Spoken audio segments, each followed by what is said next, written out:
para bilal, ahli-ahli pentadbiran dan jawatan kuasa, tuan-tuan muslimin, muslimat yang dirahmati lagi dimuliakan.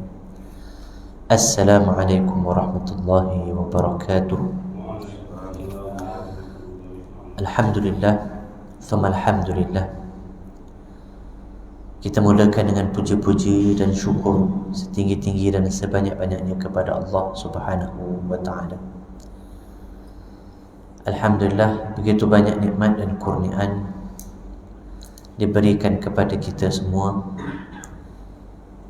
Dipanjangkan lagi umur untuk kita berbagi-bagian dalam ketaatan kepada Allah Subhanahu wa ta'ala, berkumpul dalam sebuah rumah daripada rumah-rumah Allah, dan kemudian di majlis ilmu, satu taman daripada taman-taman syurga. Mudah-mudahan kebaikan yang terkumpul ini kita harapkan menjadi salah satu tanda bahawa Allah Subhanahu wa ta'ala sedang melihat kita dengan pandangan keredaannya. Amin ya rabbal alamin. Hari 17 September bersamaan dengan 20 Safar 1444 Hijriah. Baginda sallallahu alaihi wasallam keluar daripada rumah dia pada tanggal 26 Safar untuk baginda berhijrah. Keluar daripada rumahnya 26 Safar untuk baginda berhijrah ke bumi Madinah, membentuk sebuah negara Islam yang pertama.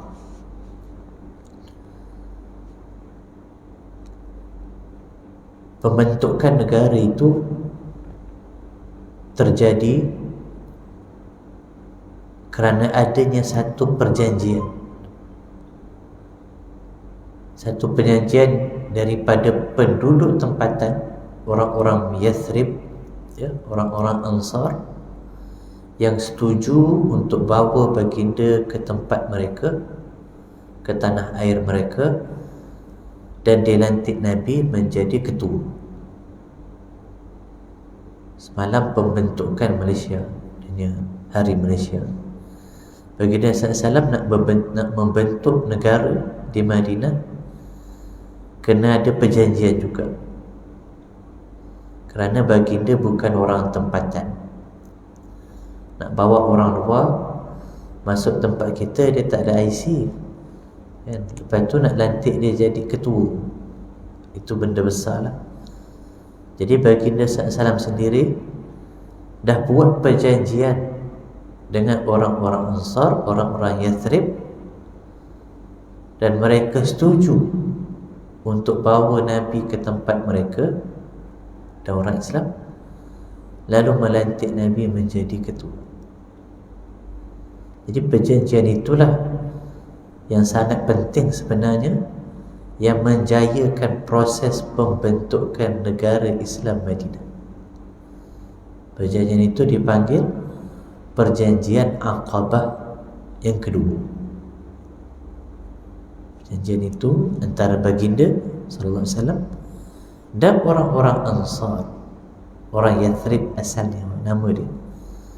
Bila dah setuju, barulah Nabi dan para sahabat berhijrah ke Madinah.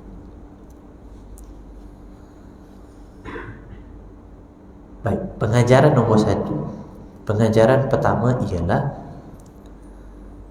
kita semua mesti yakin bahawa agama ini, risalah yang dibawa oleh baginda sallallahu alaihi wasallam ini, mesti ada tempat dan tapak yang menjadi asas untuk dibangunkan syariat Islam.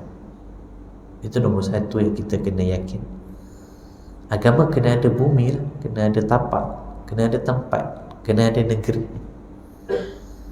Barulah apa yang kita sebut sebagai syariat Islam, perundangan Islam, ekonomi, apa sahaja yang berkaitan dengan Islam, dapat dibangunkan. Sebab apa? Sebab ada tempat, ada tapak. Kalau tak ada tempat, orang kata kita sembang kan? Sembang cerita pasal ekonomi ke perundangan, tapi tak ada tempat pun nak dibuat benda tu. Dan itu nombor satu. Dan itulah kita faham daripada sirah baginda sallallahu alaihi wasallam, daripada awal lagi sejak baginda menjadi rasul, dilantik, yang mendapat wahyu, maka kita yakin itulah yang Nabi kejar, untuk adanya tempat supaya syariat ini dapat dibangunkan. Sudah tentu pilihan pertama Mekah, ya, sebagai tempat dan tapaknya. Itu pilihan pertama, Nabi lahir dekat situ, wahyu turun dekat situ. Tetapi selepas 10 tahun, nampaknya Mekah ni tak ada peluang, harapannya tipis. Dah 10 tahun Nabi cuba, penolakannya, pendustaan, tekanan sangat dahsyat. Jadi pada tahun ke-10 itu, baginda sallallahu alaihi wasallam sendiri pergi ke Taif. Tak jauh dengan Mekah. Nabi sendiri pergi ke Taif, dan Nabi jumpa dengan pemimpin dekat sana, menawarkan agar mereka menerima kedatangan baginda dan dilantik baginda menjadi ketua. Untuk apa? Dibangunkan syariat Islam, tapak kepada Islam, kepada risalah baginda. Rupa-rupanya apa yang berlaku di Taif lebih dahsyat lagi. Baginda pulang berdarah-darah. Lalu Nabi mesti fikirkan strategi lain. Pada itu tahun ke-10 ke Taif. Pada tahun ke-11 Nabi mengambil peluang berjumpa dengan kabilah-kabilah Arab yang datang dari seluruh semenanjung Arab. Kabilah-kabilah Arab yang banyak ni, kebanyakan yang datang ke Mekah untuk buat haji. Haji cara dia lah masa tu. Tapi Nabi guna peluang tu, jumpa dengan kabilah-kabilah ni. Dalam sebahagian riwayat menyebut Nabi berjumpa dengan 26 kabilah. Riwayat yang kedua kata Nabi jumpa lebih 40 kabilah.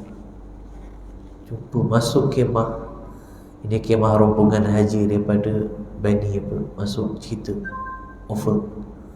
Tak mau yang kedua pula, tak nak yang ketiga, 4, 5. Contoh yang Nabi jumpa offer, aku Rasulullah,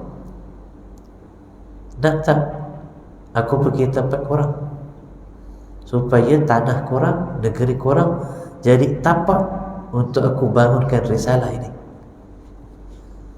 Offer kalau diorang terima, mana-mana kabilah yang terima, itu adalah tawaran kemuliaan sepanjang zaman.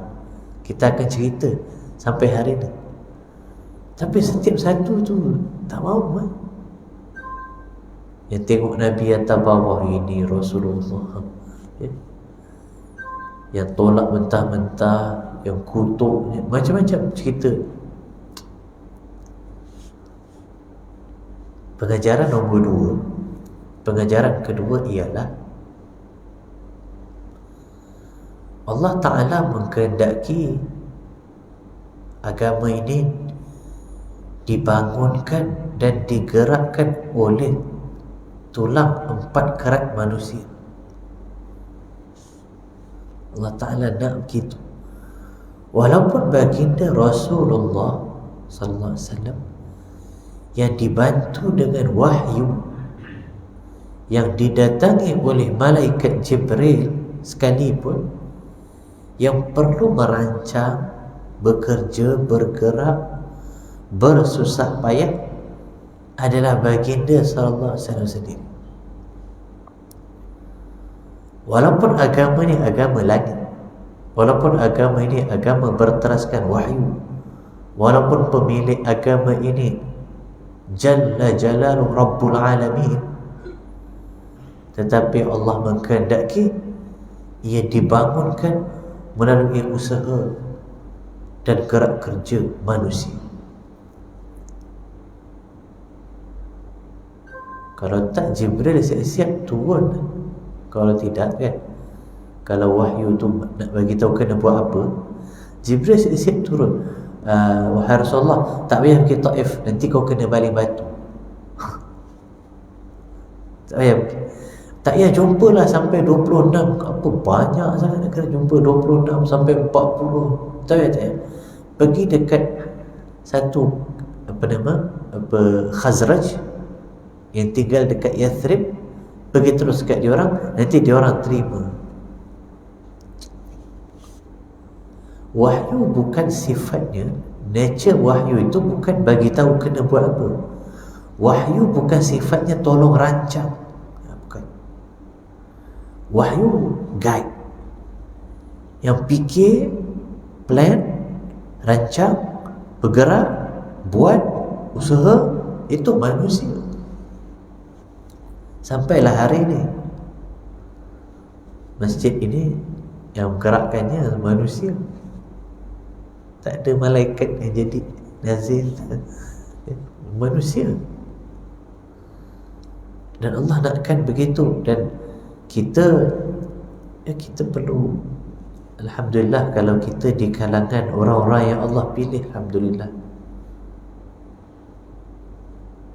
Tapi kalau kita tak nak terlibat, tak apa, Allah Ta'ala tak berkehendak, tak apa. Kau tak nak, tak apa. Macam tu je. Baik, itu pengajaran kedua. Nabi jumpa satu-satu. Dah last dah. Hari akhir dekat Mina, orang banyak dah balik. Hari akhir, Nabi nampaklah ada 6 orang. Nabi pun pergi dekat 6 orang. Budak-budak muda ni, ramai muda-muda, 20 lebih. Umur Nabi dah 51 masa tu, 51 lah. So Nabi jumpa, offer ke Rasulullah, aku bawa ajaran menyembah Allah, tidak syirikkan dia dengan sesuatu, bawa akhlak-akhlak yang baik. Keenam-enam ni tertarik lalu beriman. Allah. Akhirnya keenam-enam ni tertarik lalu beriman.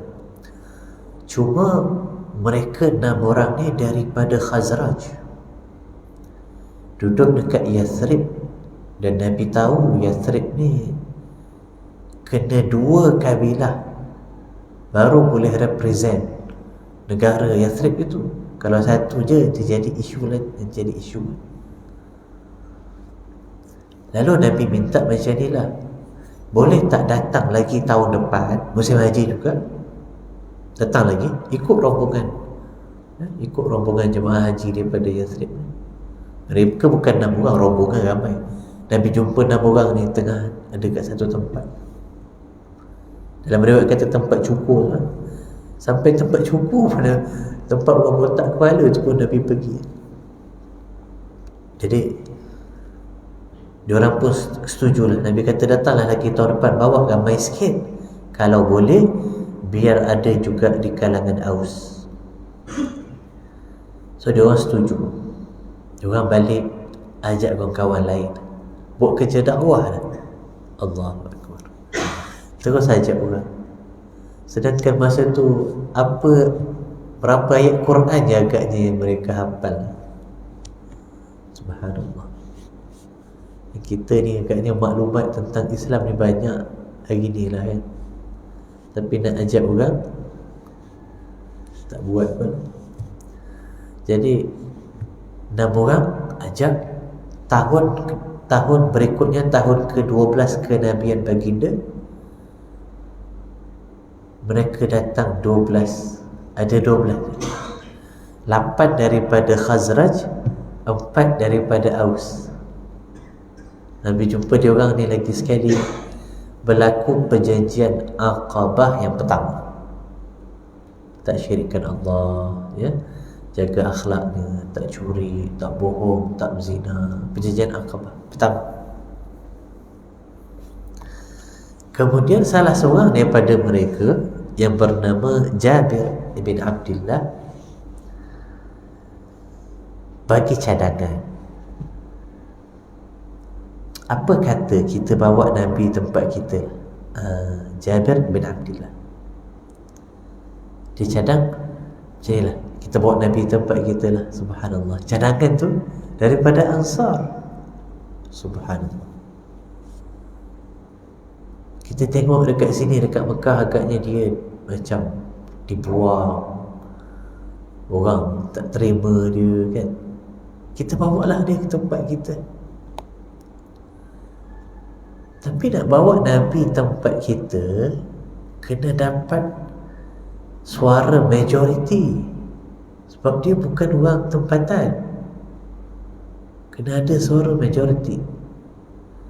Jadi kena buat macam mana? Jadi dakwah kena lagi kuat lah, kena kerja kuat lagi. Orang setuju, okay, kita balik tahun ni, kita all out. Nampak tak? Kita all out. Kita jadikan negeri kita ni boleh terima Islam, supaya tahun depan kalau boleh Nabi datang. Allah. Lalu mereka balik buat kerja. Nabi pun hantar juga, masa mereka balik tu, Nabi hantar juga wakil daripada Mekah, Mus'ab ibn Umair.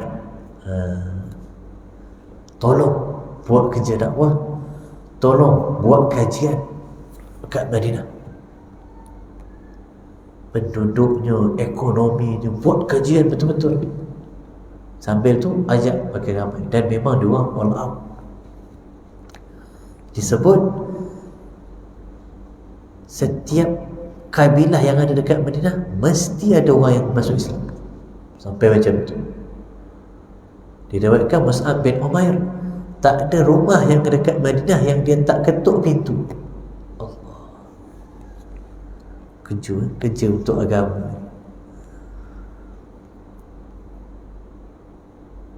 Tahun berikutnya, tahun ke-13 kenabian baginda, yang datang ke Mekah untuk buat perjanjian, untuk buat perjanjian jumpa dengan Nabi, buat perjanjian setuju bawa Nabi ke Madinah, 75. Allah. Tempat tuan kerja dakwah 6, 12, 75. 75 tu yang datang dalam rombongan haji. Yang dekat Madinah, yang dah Islam ramai lagi. Cuma nak buat perjanjian, nak jumpa dengan Nabi tu 75 sebagai mewakili suara majoriti. Nak bawa semua, pertemuan ni kena rahsia.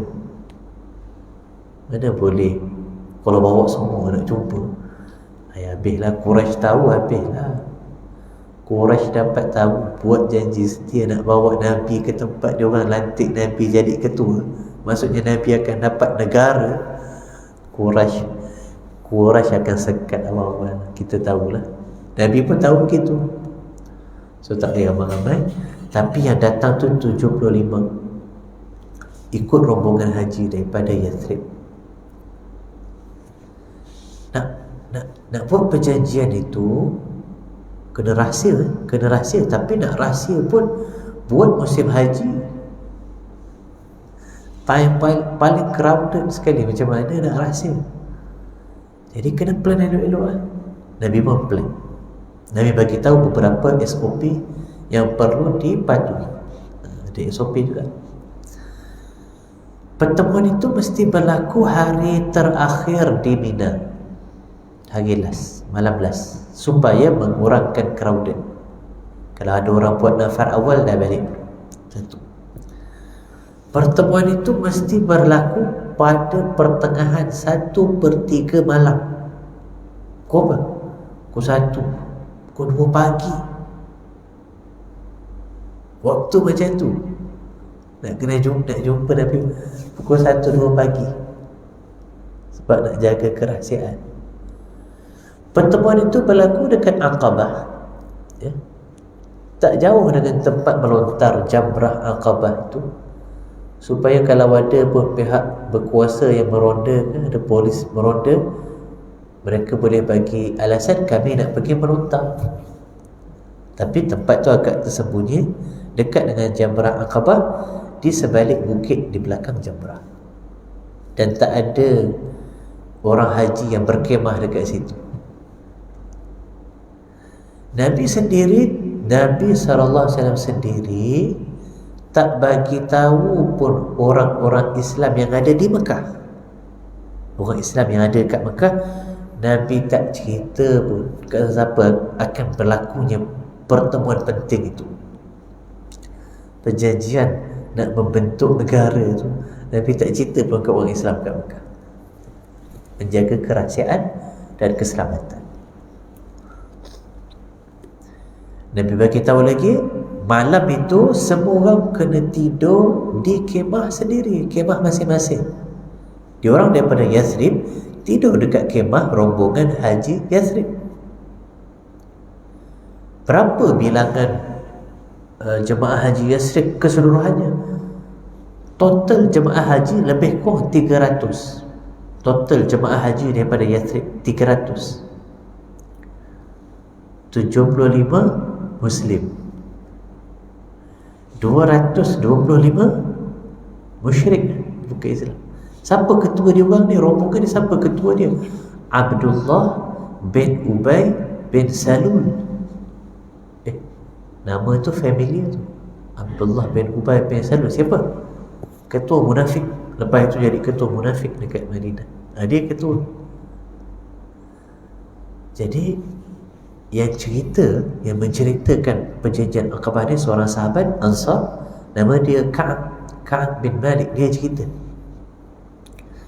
malam itu kami tidur di kemah kami, dia kata, fanibna tilkal lailati fi khiyamin.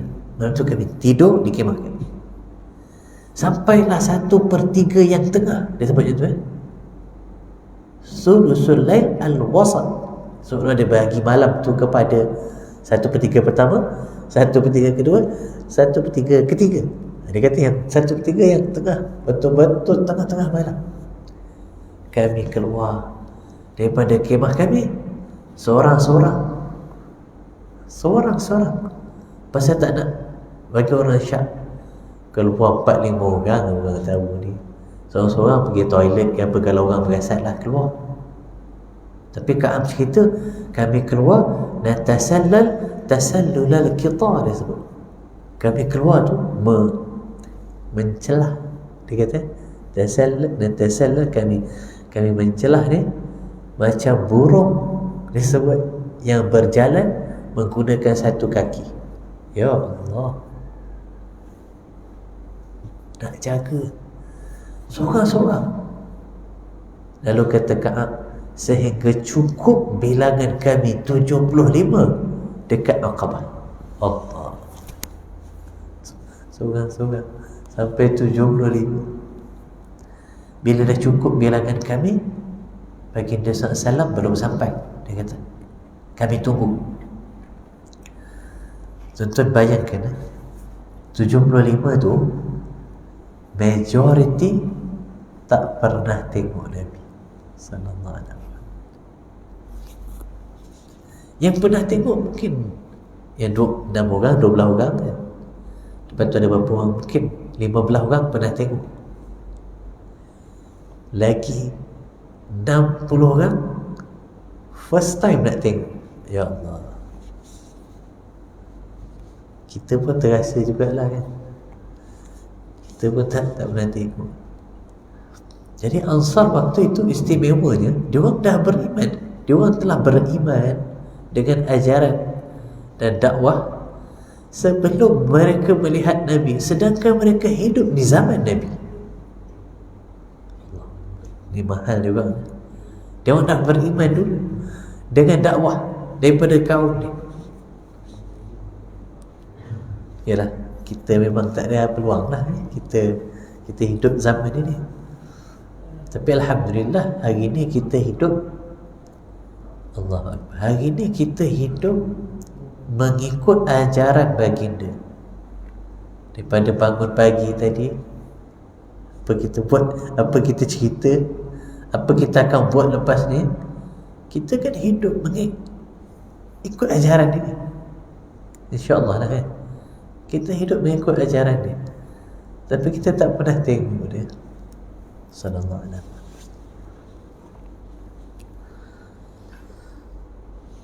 So dia orang tunggulah. Tak lama Nabi sampai. Nabi pun sampai. Nabi sampai dengan seorang lagi, ada dua orang. Bukan Abu Bakar. Abu Bakar tahu tak pertemuan tu? Tahu. Abu Bakar tahu. Mesti Nabi bagi tahu. Cuma Abu Bakar ada atas bukit. Abu Bakar ditugaskan jaga keselamatan juga. Subhanallah, Nabi punya planning ni tuan-tuan. Abu Bakar ada atas bukit untuk tengok keselamatan. Seorang lagi Ali. Dua ni je. Orang Islam yang ada dekat Mekah yang tahu dua ni. Omar ke apa, semua tak tahu. Abu Bakar dengan Ali bertugas jaga keselamatan. Tapi Nabi datang masa tu nak jumpa dengan Ansar. Nabi datang dengan pakcik dia. Siapa? Al-Abbas. Al-Abbas ibn Abdul Muttalib. Nabi datang dengan pakcik dia. Ada sebab. Al-Abbas belum Islam masa tu. Ya Allah, Al-Abbas bukan Islam. Nabi bawa dia. Nabi bawa orang kafir dalam pertemuan yang paling crucial untuk membentuk negara Islam. Nabi bawa pakcik dia yang musyrik.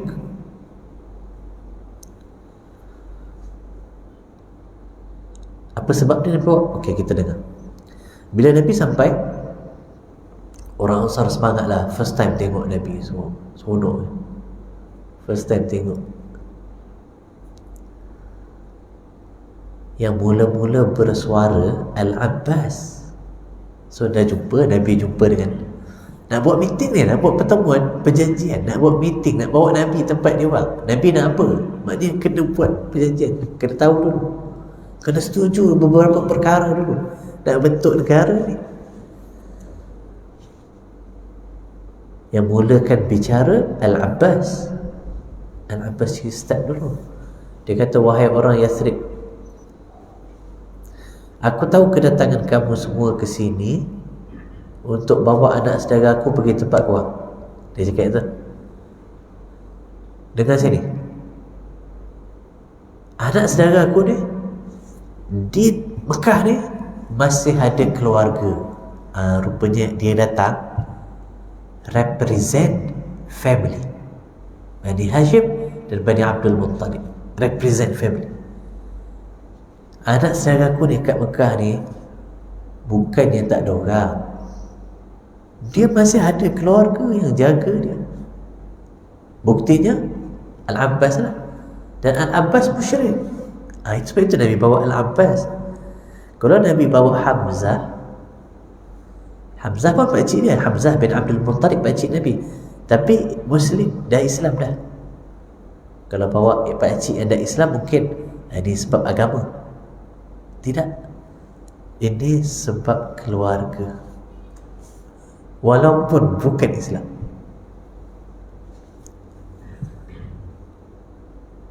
Anak saudara aku ni dekat sini ada keluarga yang jaga dia.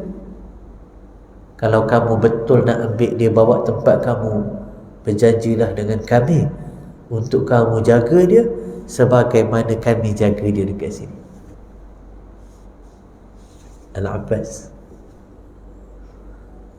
Lalu Ansar menjawab, baiklah Al-Abbas, kami faham lah. Okey, faham. Oh, patutlah kau datang. Okey, faham. Fine. Sekarang kami nak dengar daripada Rasulullah sallallahu alaihi wasallam. Wahai Rasulullah, utlub li nafsika wa li rabbik. Wahai Rasulullah, mintalah. Apa syarat? Apa perjanjian? Kita nak selesaikan benda ni. So Nabi pun mulakan bicara dia. Nabi mulakan dengan puji Allah, membaca beberapa ayat Al-Quran. Lalu Nabi sebut, aku nak 5 benda. Clear cut punya permintaan. Nabi direct kan. Aku nak 5 benda. As-sam'u wa ta'ah fi an-nashati wal kasal al-infaq fil usri wal yusr, amar ma'ruf nahi munkar, taqumu lillah wa la yakhafuna lawmata la'im, an tahmuni wa tamna'unani idza qadimtu ilaikum. Satu, as-sam' wa ta'ah, dengar dan taat.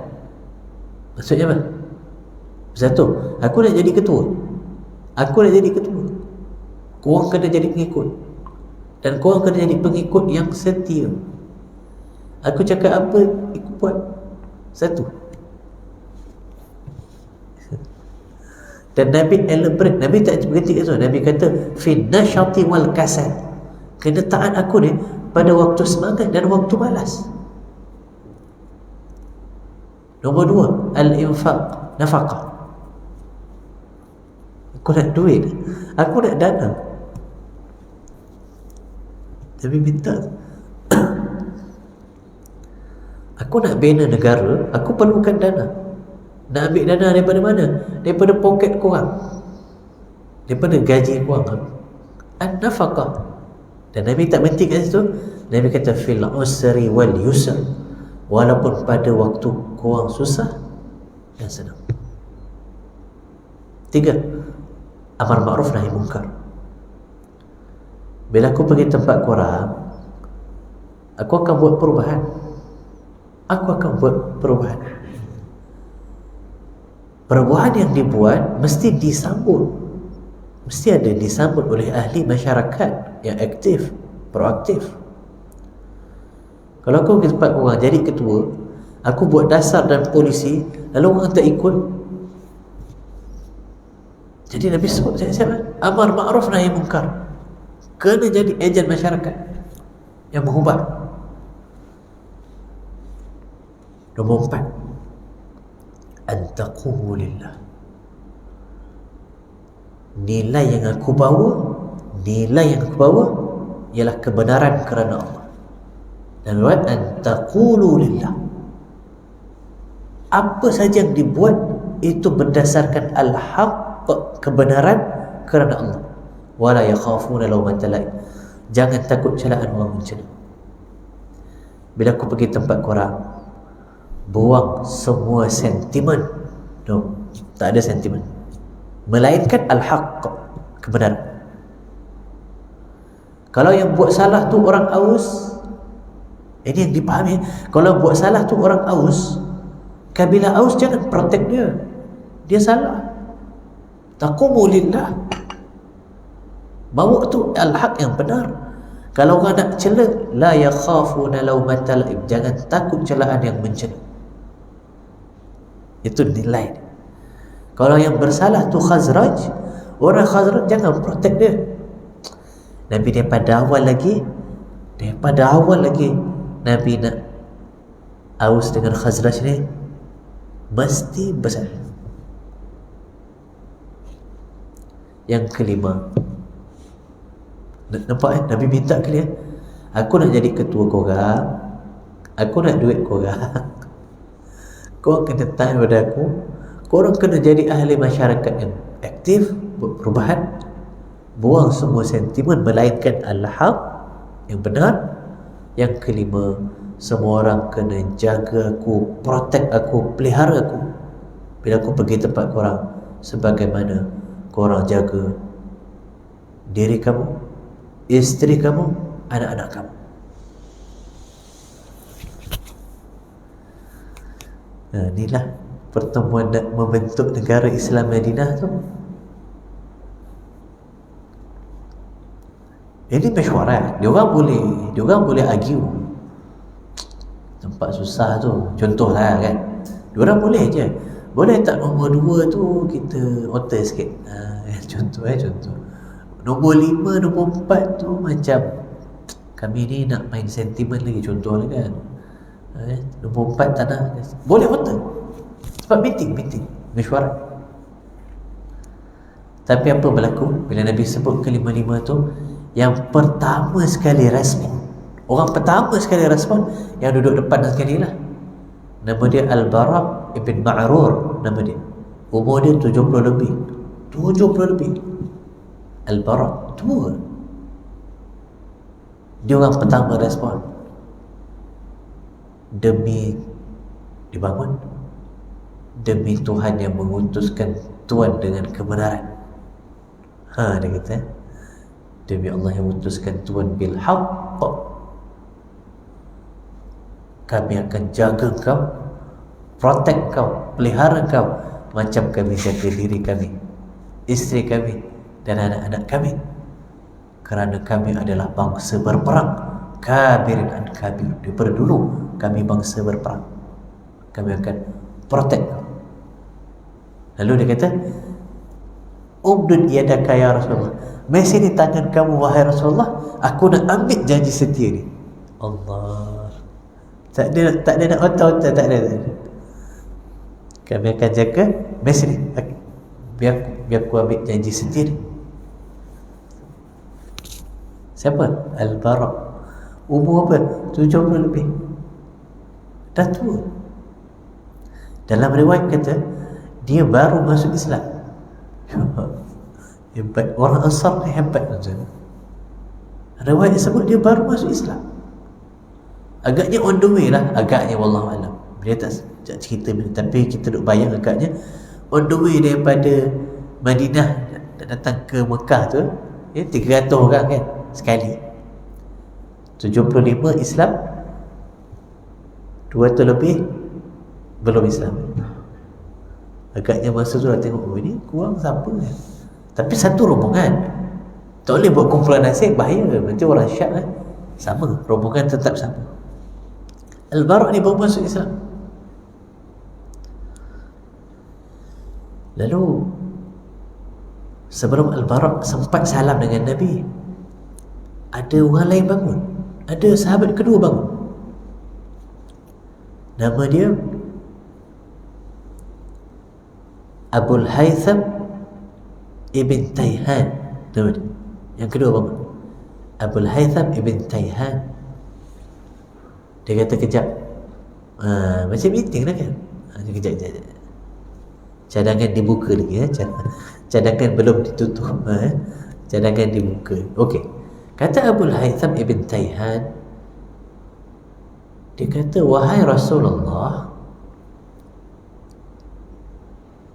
kami di Madinah, bukan Madinah, kami di Yathrib, belum nama Madinah ni, kami dekat Yathrib ada hubungan baik dan kerjasama dengan Yahudi.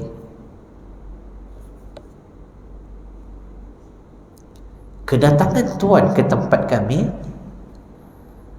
itu boleh jadi kami putuskan kerjasama itu, kata Abul Haytham Ibn Tayhan. Jadi tuan datang, itu boleh jadi kami akan putuskan kerjasama ni. Adakah bila sampai satu masa Allah memenangkan urusan tuan? Power ayat dia. Adakah bila azharahullah, bila Allah telah memenangkan urusan agama ini, Tuan akan tinggalkan kami, balik semula ke Mekah kan? Tuan tinggalkan kami dalam keadaan kami dah putuskan hubungan dengan Yahudi. Allah, ini critical thinking betul. Ini orang yang nampak 10 tahun punya benda tak berlaku lagi pun, hijrah tak berlaku lagi, tapi dia punya fikir tu subhanallah. Tapi pada saya soalan tu agak kontroversi sikit lah. Soalan dia tu kontroversi. Soalan dia tu macam nak cakap Nabi akan khianat. Soalan dia tu macam tak percaya. Ini Rasulullah. Dia boleh tanya, nanti tuan dah menang, tuan tinggalkan kami. Masa lemah nak join, bila dah kuat tinggal.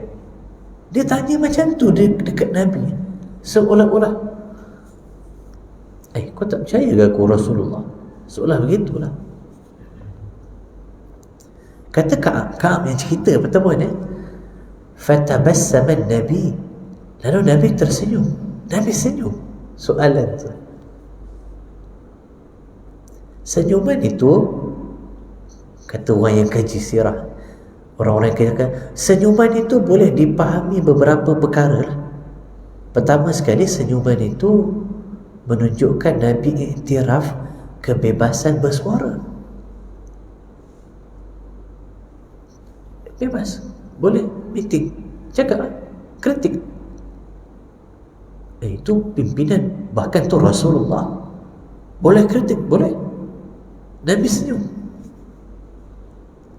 Ini pemimpin yang betul. Dapat kritikan daripada orang bawah, okey, fine, senyum. Nabi senyum. Ini penting untuk kita. Lalu Nabi jawab. Nabi pun jawab. Nabi kata, ad-damu bid-dam wal hadmu bil hadm. Ana minkum wa antum minni. Uharibu man harabtum wa usalimu man salamtum. Nabi kata darah dengan darah, maruah dengan maruah. Aku tak khianat. Kalau aku dah menang sekali pun, kalau korang putuskan hubungan tu menyebabkan pertumpahan darah, darah dengan darah. Nabi kata, ana minkum, aku sebahagian kamu dan kamu sebahagian aku. Aku berperang dengan orang yang kamu berperang, aku berdamai dengan orang yang kamu berdamai. Allah sallallahu alaihi Muhammad sallallahu alaihi wasallam. Lalu orang pun semangat, semua nak salam Nabi. Oh, bolehlah, kita ambil janji setia. Cadangan dah ditutup ke? Belum. Bangun orang ketiga.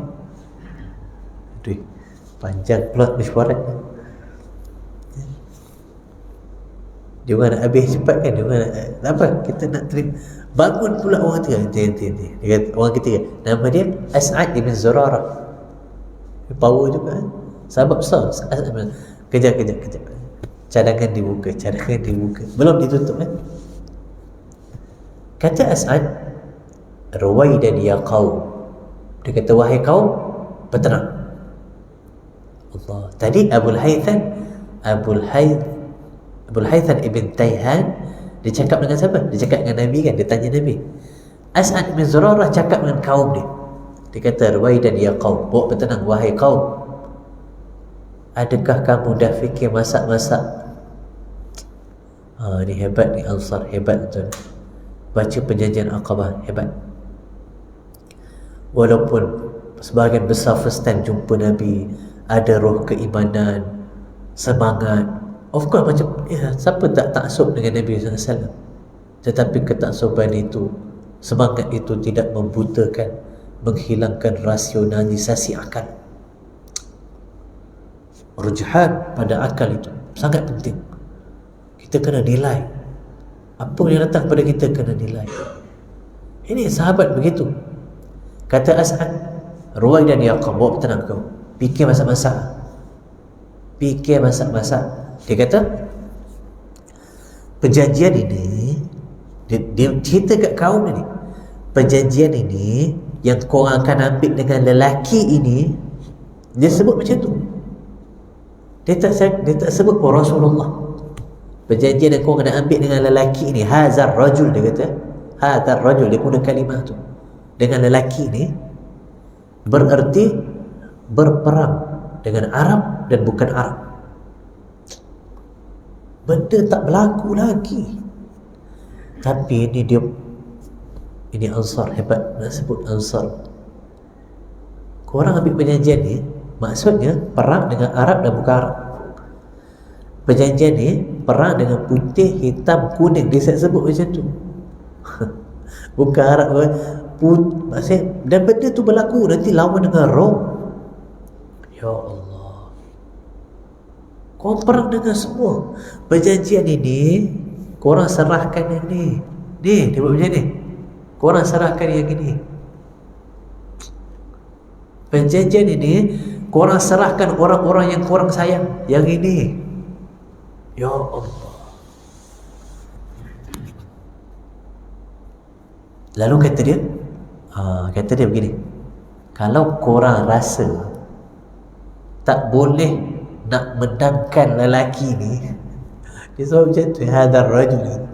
Kalau korang rasa tak boleh nak menangkan lelaki ni, dia tunjuk dekat Nabi. Jangan ambil, jangan ambil, dia kata. Tapi kalau korang rasa boleh menangkan dia, boleh bantu memenangkan urusan dia, ambil sekarang. Subhanallah. Semua ada dekat kata-kata. Rasional, logik, berfikir, tak taksub, dalam masa yang sama bagi semangat, tapi dengan psikologi yang berbeza. Reverse psikologi. Kalau kau rasa tak boleh nak, jangan ambil lah. Itu maksudnya apa? Dia sedang bagi semangat lah. Tapi kalau kau rasa boleh, ambil. Subhanallah, ini sahabat tuan-tuan. Lalu apa jawab Ansar? Ansar jawab, As'ad, kalau kau tak nak, main jauh-jauh. Nampak dia punya reverse psychology. As'ad, kau tak nak, kau main jauh-jauh, kami nak. Allahu Akbar. Sahabat. Lalu orang lagi semangat rupanya nak salam dengan Nabi, nak ambil perjanjian tu. Ada seorang lagi bangun, cadangan masih di muka, belum ditutup. Seorang lagi, nama dia Sa'ad ibn Talha. Sa'ad ibn Talha, sahabat besar. Dia pula bangun. Dia kata, wahai Rasulullah, fama lana in fa'alna dhalik. Allah. Wahai Rasulullah, kalau kami ambil perjanjian ni, kami dapat apa? Ya Allah, kami dapat apa? Ada jawatan tak? Ada apa? Ada habuan dunia tak? Ada berapa juta? Contohlah kan? Sallallahu alaihi Muhammad sallallahu alaihi wasallam. Nabi jawab, Nabi kalau nak janjikan dengan dunia boleh. Lepas Nabi pergi Madinah, Madinah jadi kaya, Madinah jadi kuat, Madinah sebuah negara yang stabil. Aus Khazraj tak perang. Maknanya Nabi kalau nak janji dengan benda-benda tu boleh je. Tapi Nabi jawab apa? Rasulullah, kami kalau ambil janji setia ni, kami dapat apa? Nabi kata syurga. Sallallahu alaihi wasallam. Itu je, syurga. Ya Allah.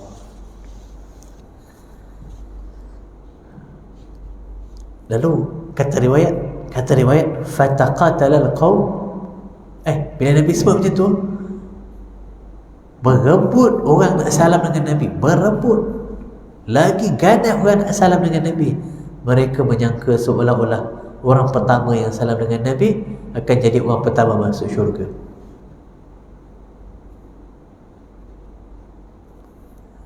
Sampai dia sebut yang tua duduk depan tu nama Al-Bara, kada ayyahlak, hampir-hampir meninggal. Pakcik tua, pasal dia duduk depan, orang lain duduk tolak. Kesian dia. Lalu kata Ka'ab, seorang-seorang kami 75 seorang-seorang ambil janji setia tersebut.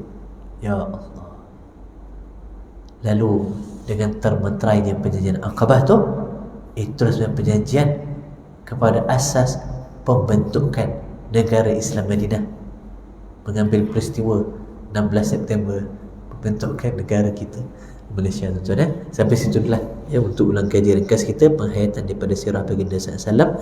Kita tangguh dengan tasbih kafarah dan suratul Asr. Subhanakallahumma wa bihamdika asyhadu an la ilaha illa anta astaghfiruka wa atubu ilaik. Bismillahirrahmanirrahim. Wal 'asr innal insana lafi khusr illa alladhina amanu wa 'amilus salihat wa tawasaw bil haqq wa tawasaw bis sabr. Wassalamu alaikum warahmatullahi wabarakatuh.